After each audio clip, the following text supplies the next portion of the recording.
இன்று கர்த்தரை கெம்பீரமாய் பாடி நம்முடைய இரட்சணிய கன்மலையைச் சங்கீர்த்தனம் பண்ணக்கடவோம் வாருங்கள்.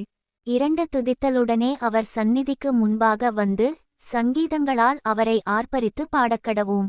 3 கர்த்தரே மகா தேவனும் எல்லா தேவர்களுக்கும் மகாராஜனுமாயிருக்கிறார்.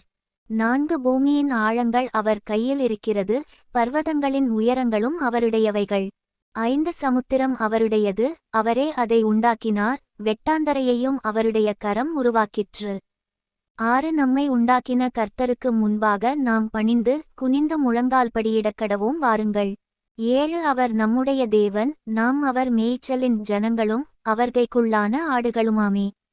8 இன்று அவருடைய சத்தத்தை கேட்பீர்களாகில், வனாந்தரத்தில் கோபம் மூட்டினபோதும் சோதனை நாளிலும் நடந்தது போல உங்கள் இருதயத்தை கடினப்படுத்தாதேயுங்கள். 9 அங்கே உங்கள் பிதாக்கள் என்னைச் சோதித்து என்னை பரீட்சை பார்த்து என் கிரியையையும் கண்டார்கள். 10 40 வருஷமாய் நான் அந்தச் சந்ததியை அரோசித்து அவர்கள் வழுவிப்போகிற இருதயமுள்ள ஜனமென்றும் என்னுடைய வழிகளை அறியாதவர்களென்றும் சொல்லி. 11 என்னுடைய இளைப்பாறுதலில் அவர்கள் பிரவேசிப்பதில்லையென்று என்னுடைய கோபத்திலே ஆணையிட்டேன்.